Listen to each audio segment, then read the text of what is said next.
de una novela que se hizo muy famosa, es una obra de arte, se llama Los Miserables. Esta novela de Víctor Hugo no solo se escribió, sino que se ha teatralizado, se han hecho musicales, incluso se han hecho varias películas.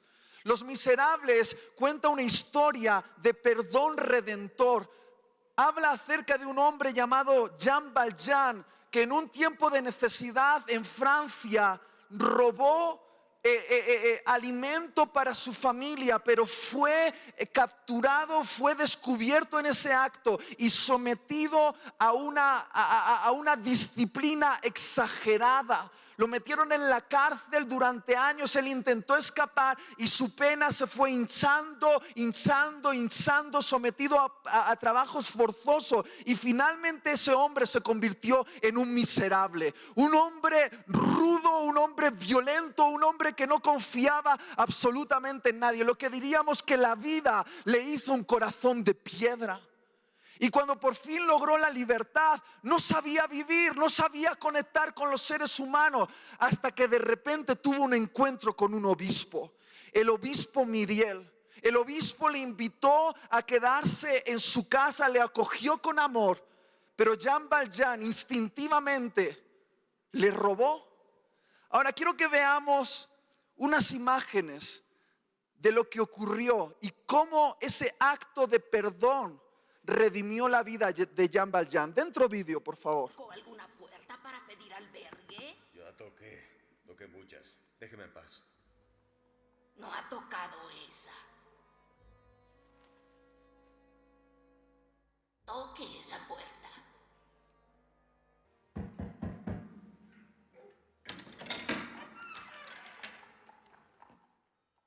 Por favor, sea bienvenido a comer con nosotros. Soy un convicto. Vio mi pasaporte. Ya sé quién es. ¿Me dejará entrar a su casa?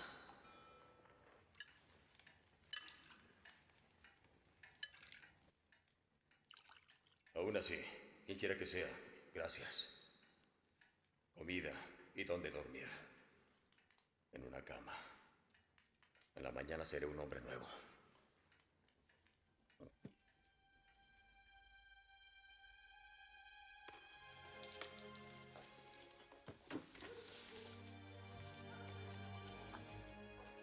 ¿Hay alguien ahí?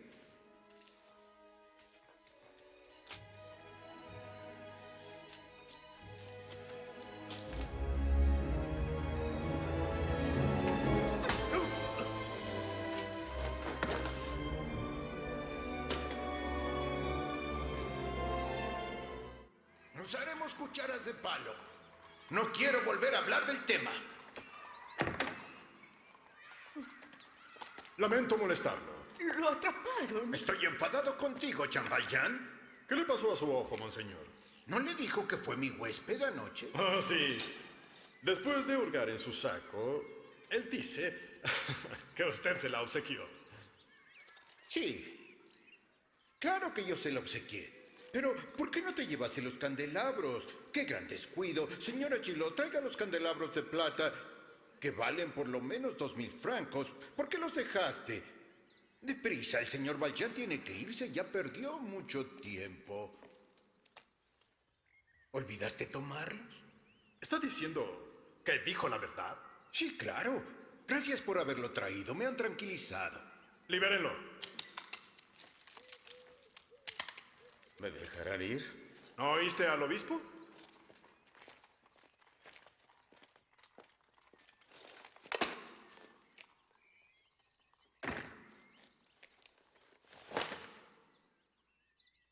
Y no lo olvides. Jamás lo olvides. Prometiste ser un hombre nuevo. ¿Prometí? ¿Por qué hace esto? Jean Valjean, hermano, ya no perteneces al mal. Con esta plata compré tu alma. Te rescaté del miedo y del odio. Y ahora te devuelvo a Dios. Wow.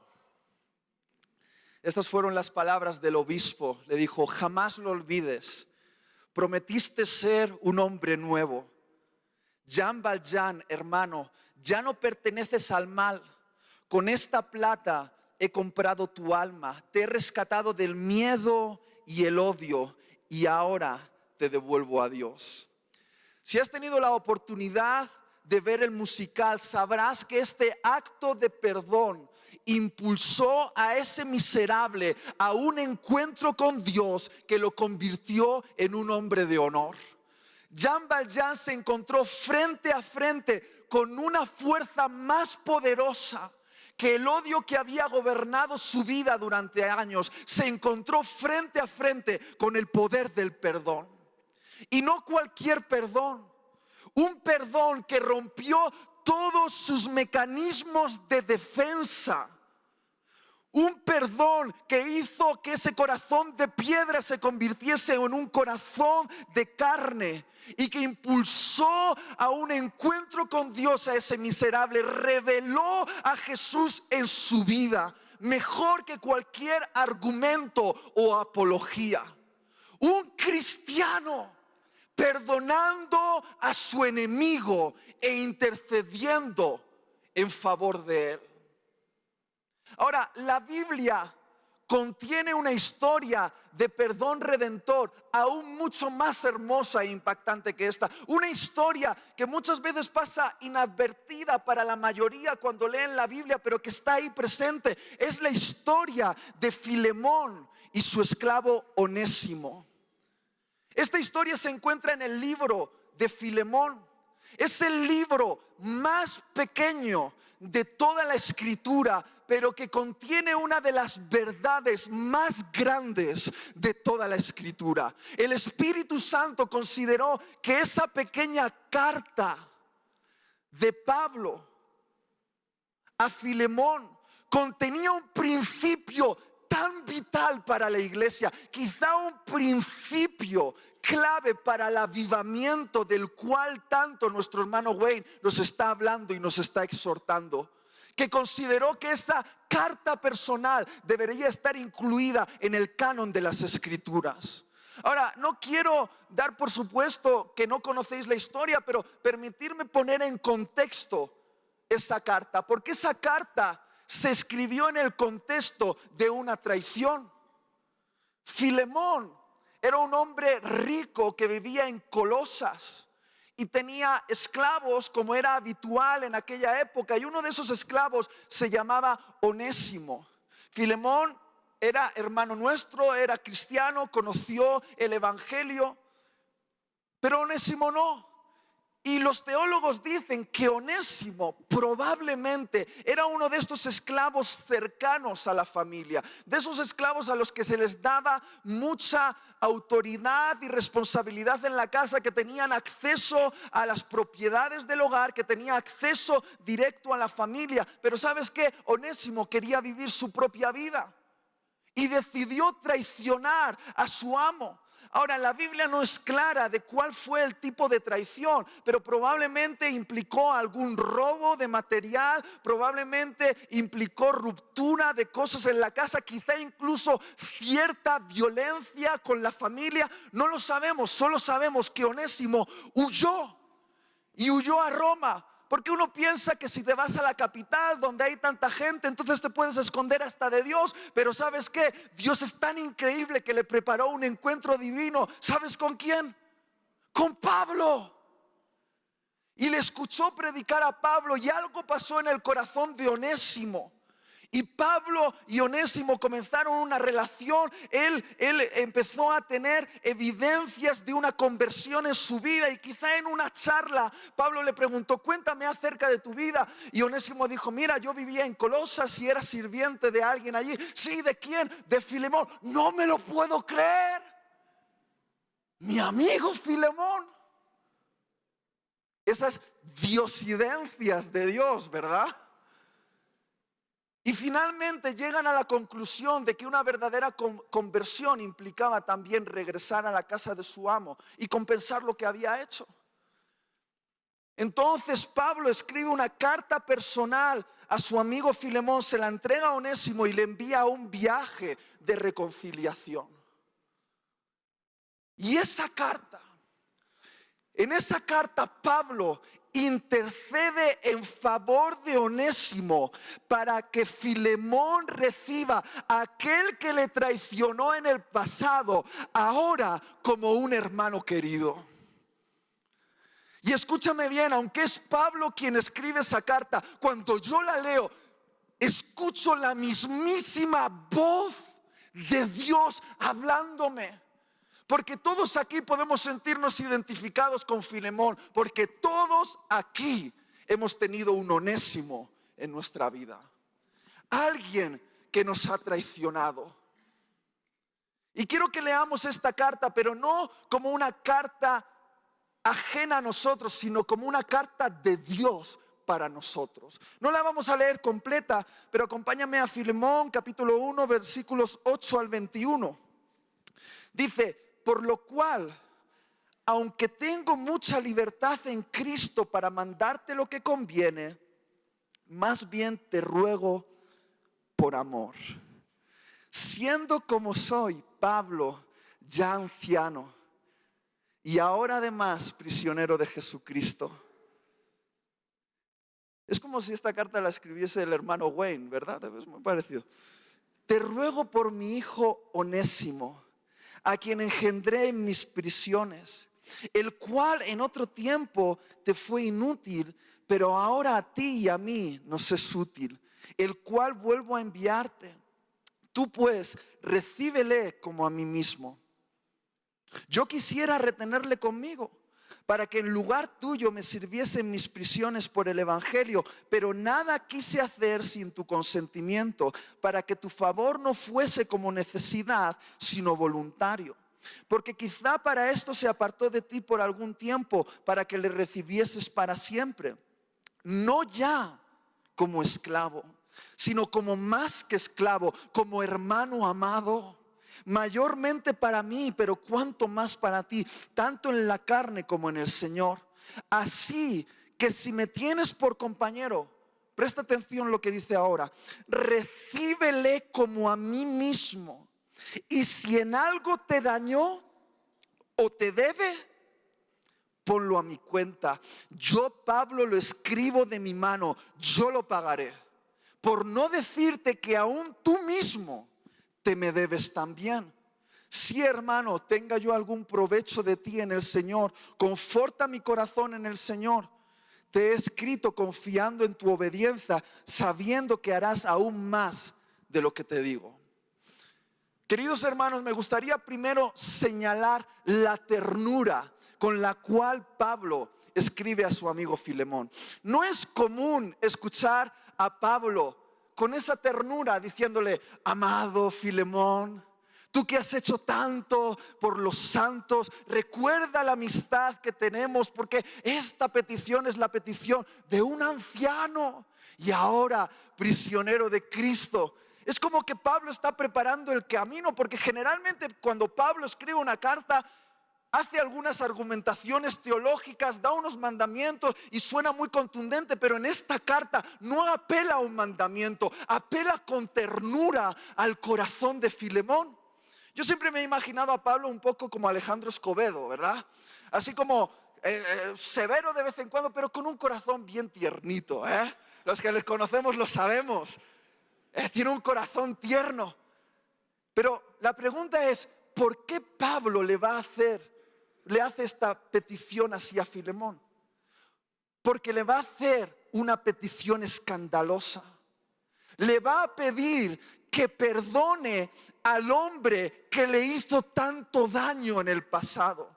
O quizá incluso le va a pedir que perdone al hombre que le hizo tanto daño a su familia en el pasado. Porque creo que todos estamos de acuerdo aquí que perdonar a alguien que te hace daño a ti ya es una tarea difícil, pero se vuelve casi una tarea imposible para nuestro corazón humano perdonar a alguien que hace daño a una persona que nosotros amamos. Perdonar es un asunto tremendamente difícil para un corazón herido, y Pablo lo sabe. Pablo sabe que se está metiendo en un terreno muy complicado en el corazón de Filemón. Le está pidiendo que ahora reciba a un traidor como su hermano. Y queridos, no hay acto más antinatural para el corazón humano, que desafía todos nuestros instintos más primarios, que extender perdón a un enemigo. Y cuando estoy hablando de un enemigo, estoy hablando de alguien que todos en esta sala tenemos, desde el último que se sienta allí hasta el primer pastor aquí. Un enemigo es alguien que consciente o inconscientemente nos causa algún perjuicio. Estoy hablando de ese tipo de personas a las cuales les revelas un secreto de tu corazón y no tardan mucho tiempo en difundirlo por media iglesia. Hablo de esas personas en las cuales confiabas, le habías dado un cargo y de repente ha dividido tu comunidad. Estoy hablando de ese familiar que te ha traicionado. Estoy hablando de esa persona que te prometió amor y después te fue infiel. Estoy hablando de esa persona que te metió en un negocio y finalmente terminaste en una deuda. Estoy hablándote de alguien que consciente o inconscientemente te ha causado algún perjuicio, un enemigo. Pero además Onésimo es lo que yo llamo un enemigo íntimo. Onésimo pertenecía al círculo íntimo, al círculo cercano de Filemón, y le traicionó desde dentro. Queridos hermanos, los enemigos extraños crean heridas superficiales, pero los enemigos íntimos crean heridas profundas. Y creo que no hay nada que revele de forma más abrumadora a Dios en este mundo que uno de sus hijos perdonando a un enemigo. Eso es tan sobrenatural que no hay apología o argumento que pueda compararse a una revelación así acerca de Dios. Mira, alguien me preguntó una vez una de esas preguntas difíciles que te hacen pensar. Me dijeron: Itiel, si tú pudieses elegir una y solo una virtud de tu Dios que poder encarnar en tu vida de forma perfecta, ¿cuál elegirías?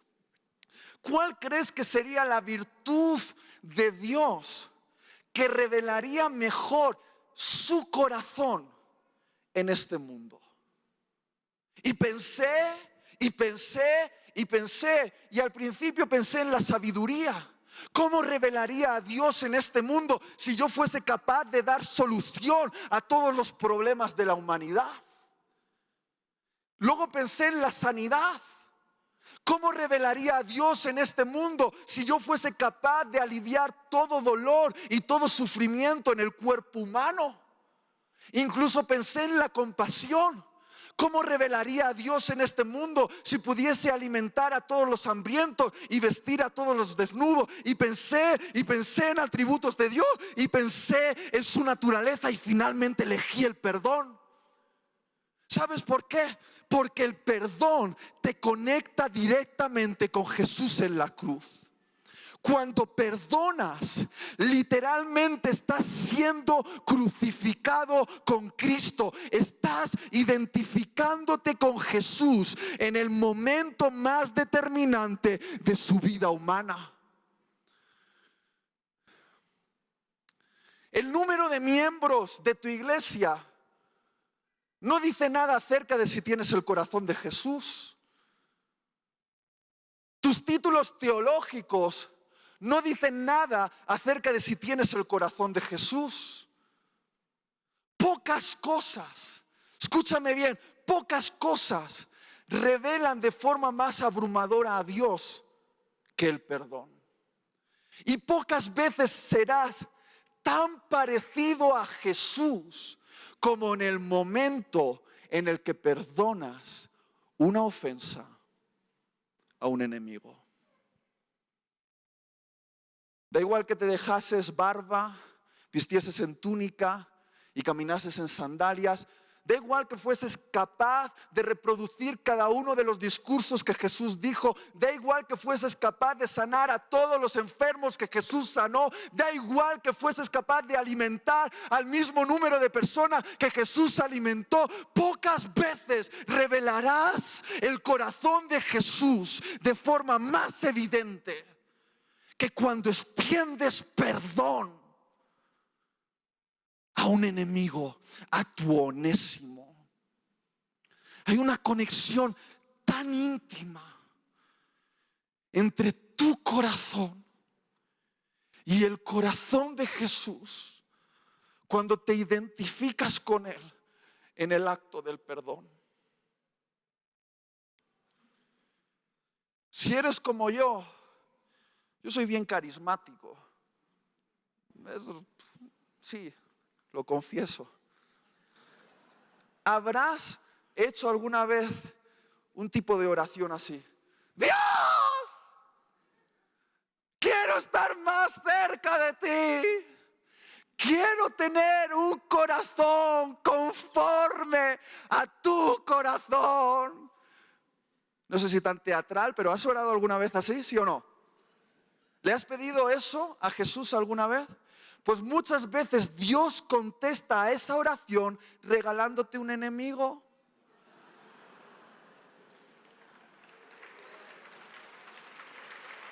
Un enemigo. Hermanos, esa persona que crees que es un obstáculo para tu vida espiritual, pero que en realidad es una lanzadera para llevarte a un nuevo nivel en tu vida espiritual. Un enemigo. Quien tiene un enemigo tiene un tesoro. Es una oportunidad para desarrollar el corazón de Jesús mejor que cualquier otro momento. Algunos jóvenes se acercan a mí y me dicen: Itiel, ¿cuál es la cima de la vida espiritual? Y voy a ser bien honesto. No tengo idea cuál es la cima de la vida espiritual, pero sé lo que no es. La cima de la vida espiritual no es ser un ministro. No es predicar desde un escenario o dirigir la alabanza y delante de un gran público. No. Yo creo que la cima de la vida espiritual tiene más que ver con lo que Jesús dijo en el Sermón de la Montaña acerca de amar, orar y bendecir a tus enemigos. Él dijo: oísteis que fue dicho, amarás a tus amigos y odiarás a tus enemigos. Pero yo os digo, amad, orad y bendecid a vuestros enemigos. Porque si solo lo hacéis con vuestros amigos, ¿qué recompensa tenéis? Incluso los paganos hacen eso. Aprended de vuestro Padre Celestial, que hace llover sobre buenos y malos, y de esta manera seréis conocidos como hijos de vuestro Padre Celestial. Sed pues perfectos.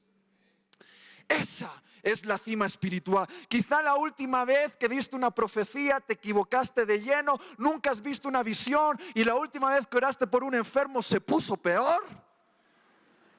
Pero si has perdonado a un enemigo, bienvenido a las ligas mayores de la espiritualidad. Esa es la cima.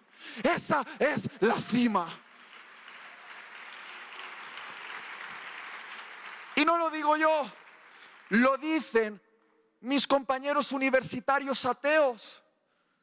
Yo estudié ingeniería informática en la universidad, rodeada de ingenieros, mecánicos, posibles científicos, y teníamos conversaciones sobre la fe y y decían unas fumadas, unas barbaridades, pero era muy interesante porque sí que aceptaban a Jesús.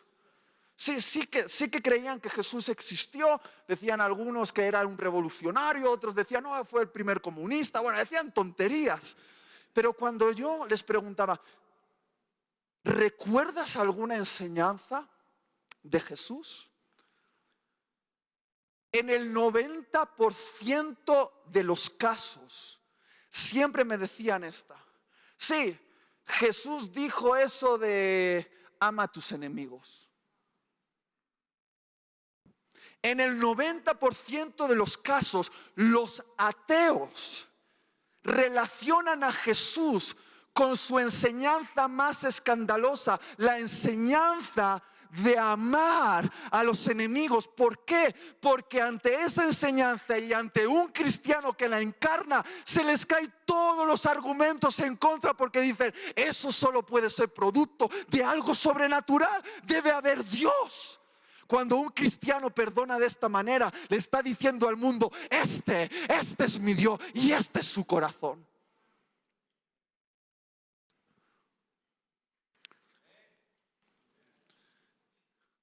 Aarón, ¿me puedes ayudar al piano?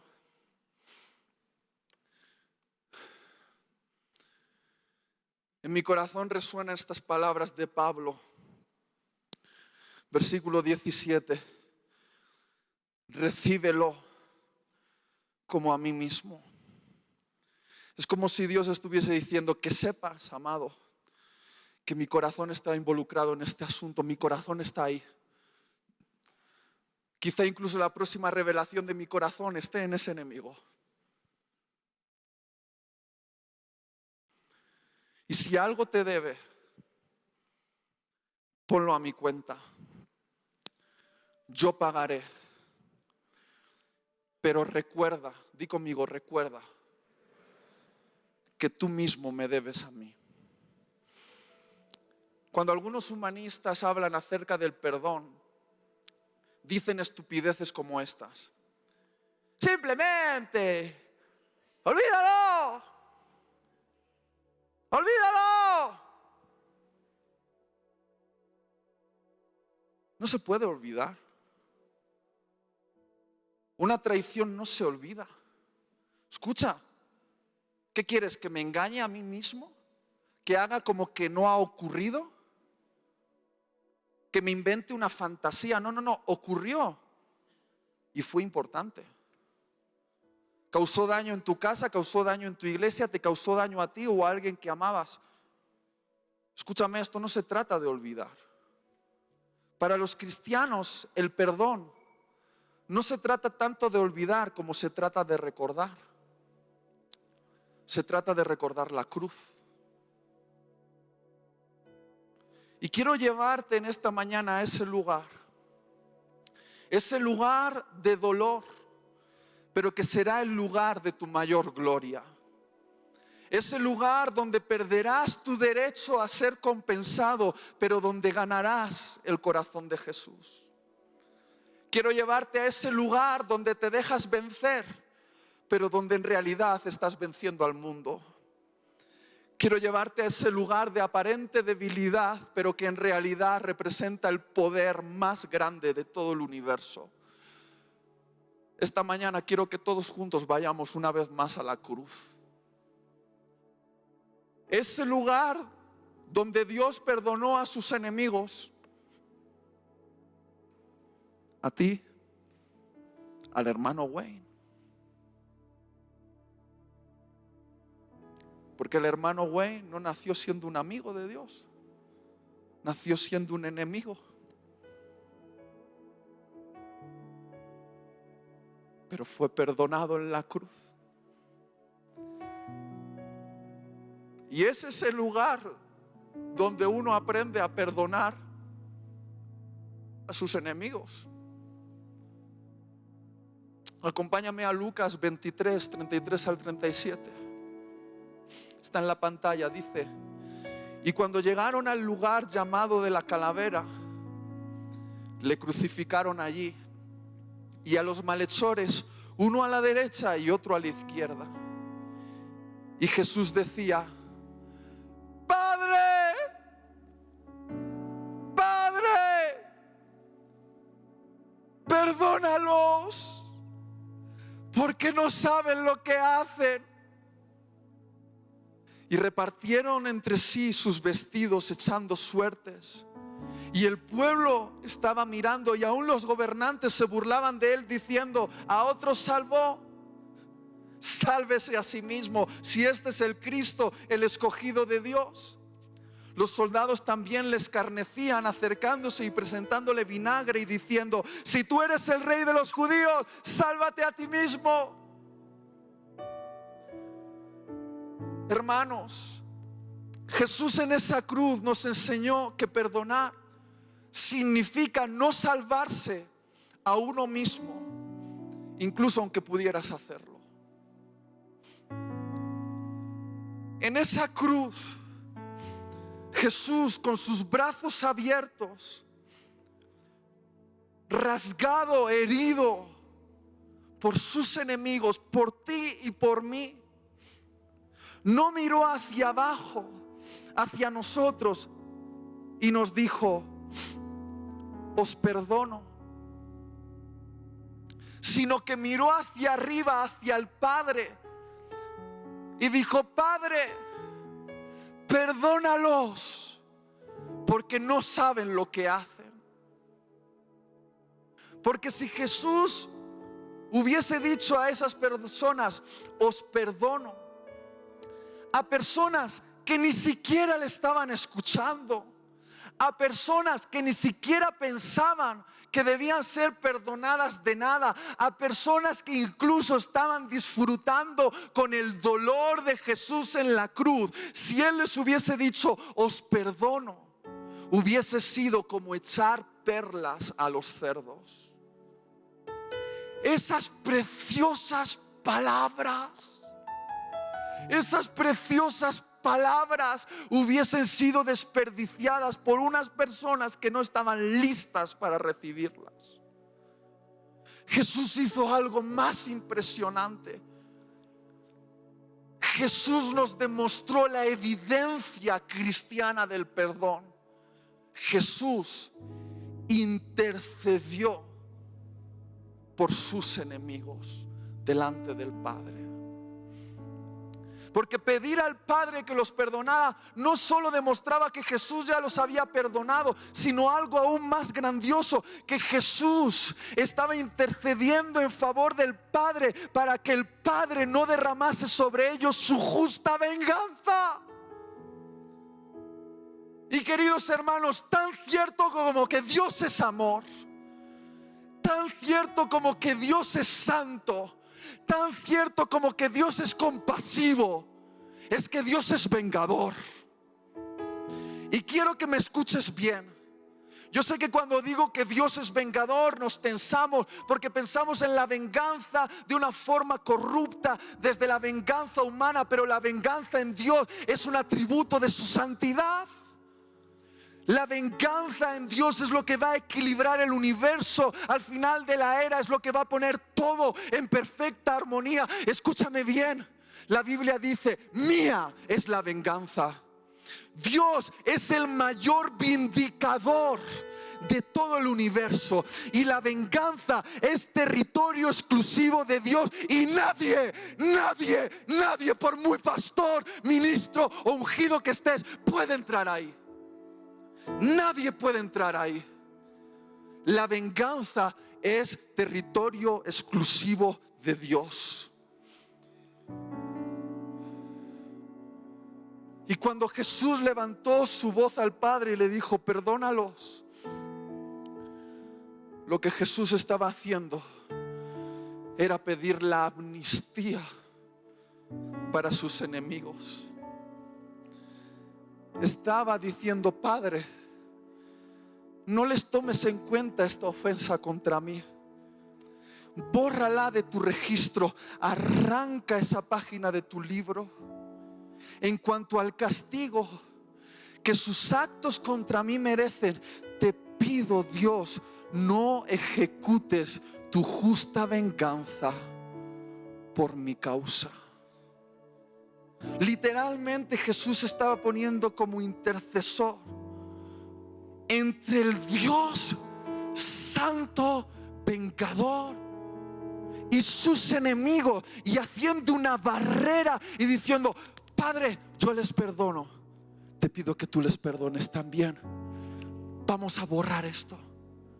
En cuanto a lo que a mí se refiere, como si no hubiese ocurrido. Bórrala de tu registro. No ejecutes tu justa venganza por mi causa. Queridos hermanos, la prueba definitiva del perdón es convertirse en un intercesor de los que te han traicionado, de los que te han fallado, de los que te han ofendido, y decirle: Padre, no les tomes en cuenta esta ofensa contra mí. Bórrala de tu registro. Arranca de tu libro esas palabras, esos actos, esas traiciones que hicieron contra mí. En cuanto al castigo que sus actos contra mí merecen, te pido, Dios, no ejecutes tu justa venganza por mi causa. Y algunos aquí pueden decir: no, Itiel, eso solo lo puede hacer Jesús. Eso es un tipo de perdón no alcanzable para los seres humanos. ¿Recuerdas a tu hermano Esteban? Siendo apedreado por sus enemigos, siendo golpeado piedra tras piedra por sus enemigos, ofendiéndole, blasfemando contra él, insultándole, y en el centro de su dolor, no cuando se le pasó el dolor, en el centro de su dolor, hizo algo que dice la Biblia que abrió el cielo y desató un avivamiento. Empezó a orar en intercesión por sus enemigos y dijo: Padre, no les tomes en cuenta este pecado. Y llámame iluso al pensar que quizá eso fue una clave para liberar un avivamiento incontenible. Porque entre sus enemigos, entre los que le estaban apedreando, se encontraba un hombre conocido como Saulo de Tarso, que tiempo después iba a ser conocido como Pablo, el apóstol. Y llámame iluso al pensar que quizá la intercesión de Esteban por su enemigo hizo que la venganza de Dios no cayese sobre Saulo, y que Saulo llegase a convertirse de un enemigo a un gran apóstol que ha afectado el mundo entero. Llámame iluso al pensar que quizá nuestro perdón hacia nuestros enemigos pueda transformar su vida. Llámame iluso al pensar que quizá el perdón abra el cielo una vez más sobre México. Llámame iluso al pensar que quizá el perdón desate un avivamiento. Imagínatelo. Pastores perdonándose, hombres y mujeres extendiéndose perdón, familia reconciliándose. ¿Qué tal si el perdón, nuestro perdón hacia esa persona, es una llave que libera los propósitos de Dios en México?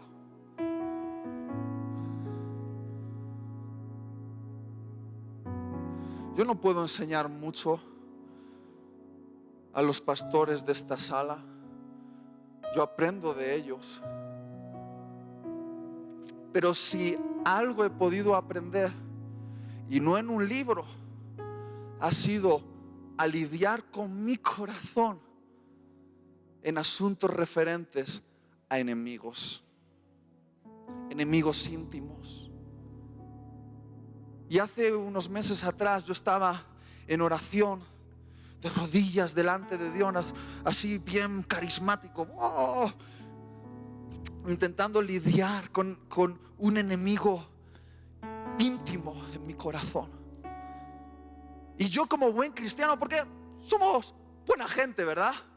Y sabemos lo que hay que hacer, yo dije: Dios, le perdono, pero te pido que trates con él.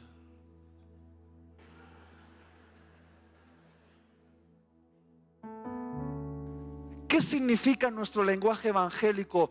Te pido que trates con él. Significa: Dios, humíllale un poquito. hazle fracasar en sus intentos. Demuestra quién tenía la razón. Manifiesta que el bueno era yo y el malo era él.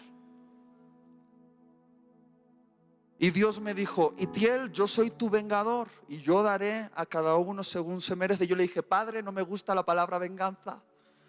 No estamos hablando de venganza aquí, estoy pidiendo que trates con él. Y Dios me dijo: ya sé lo que me estás pidiendo, y en el cielo eso se llama venganza.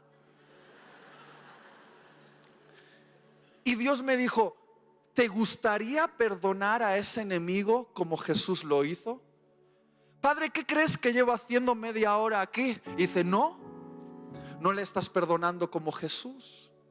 Entonces recité esa frase sin entender lo que estaba diciendo. Dije: está bien, Padre, perdónalo porque no sabe lo que hace. Y el Padre me preguntó: Itiel, ¿me estás pidiendo que borre de mi registro lo que te hizo?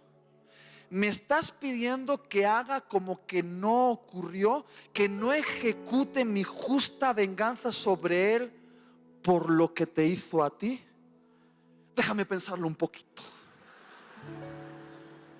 Y pensé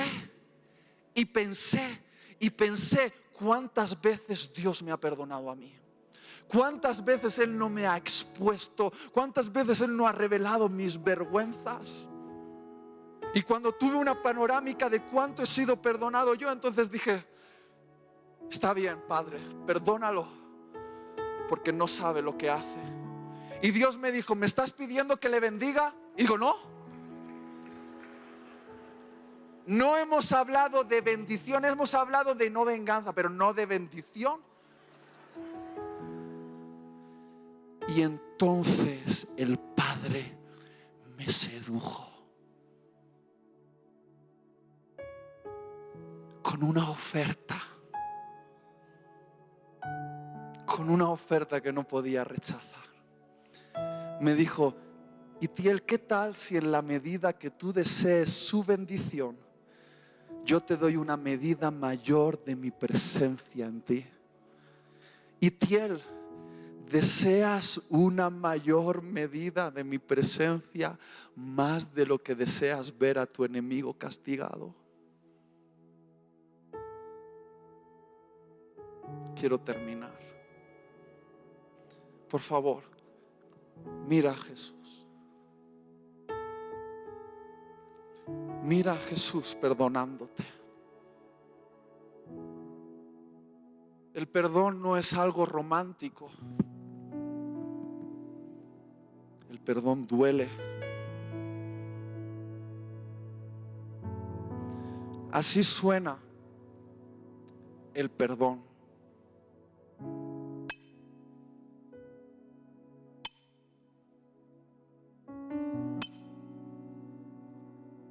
Perdónalos.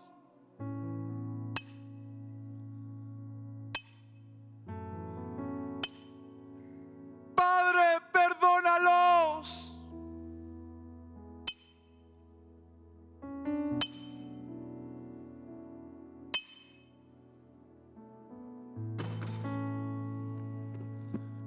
Perdónalos porque no saben lo que hacen.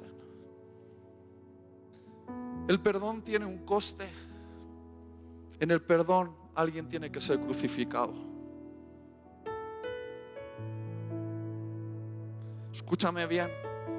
¿Por qué la Biblia no dice que Dios simplemente nos perdonó de forma emocional? ¿Por qué Él no dijo: os perdono y ya?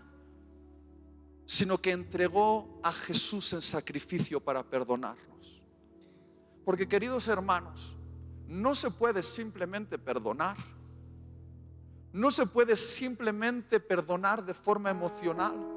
Porque cuando alguien te traiciona, te hiere, te ofende, se rompe algo dentro de ti y percibes que esa persona está en deuda contigo. Y esa deuda tiene que ser solventada. Es como, por ejemplo, si yo le dejase a Chris mi coche y él conduciendo lo golpea contra un árbol y me rompe un faro de $300 y viene donde mí y me dice: Itiel, perdóname, y yo le digo: te perdono, ¿eso arregla mi faro? Eso no arregla mi faro. Y en esta ofensa hay dos que pueden pagar: o paga él o pago yo. Y en el perdón cristiano son los ofendidos. Es Filemón quien asume la deuda, quien la absorbe y no la demanda al ofensor. Es el ofendido quien se va a la cruz. Es el ofendido quien paga. Es el ofendido quien toma el dolor sobre él y no se lo exige a la otra persona. Porque, queridos hermanos, el perdón no es gratis. El perdón tiene un coste. Y Dios está diciendo: ¿quién me quiere acompañar a la cruz a pagar? Hablamos de la cruz y de ir a la cruz y no entendemos. No es solamente una cosa filosófica y romántica. Ir a la cruz duele. Mira a Jesús. ¿Tú crees que era una víctima ahí? El que perdona no es la víctima.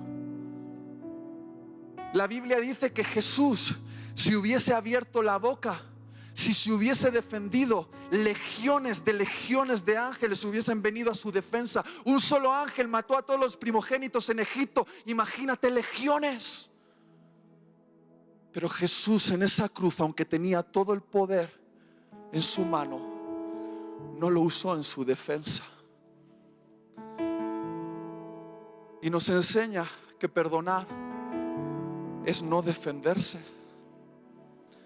Perdonar es no salvarse a uno mismo, aun cuando pudieras hacerlo. Deja tu argumentación ya. Deja de intentar ganar puntos y a ver quién tiene razón. Deja ya de intentar ganar aliados. Deja de intentar tener fuerza en esto. No te defiendas. No te salves a ti mismo.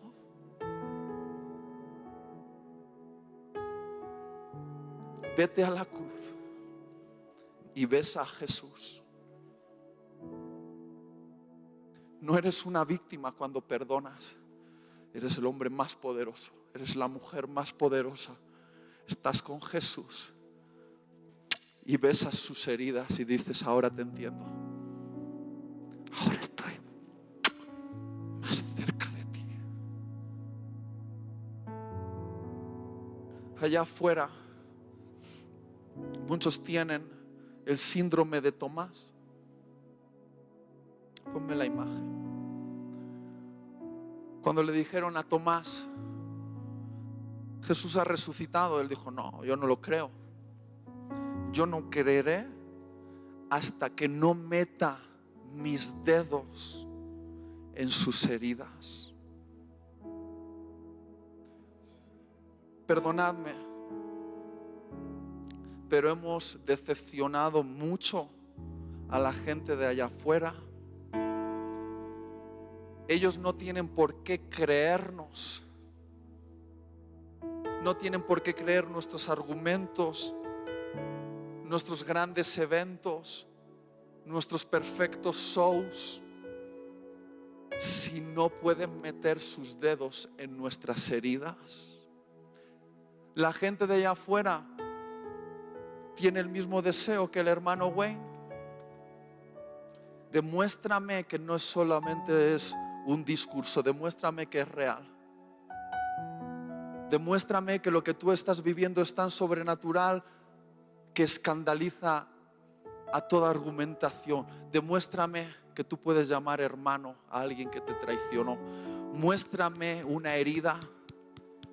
Déjame meter los dedos en una herida de la última vez que perdonaste, de que la última vez que pagaste el precio del perdón por este reino más grande que nosotros y nuestras tonterías. Si somos seguidores de un Cristo herido, pastor, ¿dónde están nuestras heridas? ¿Dónde están nuestras heridas del perdón?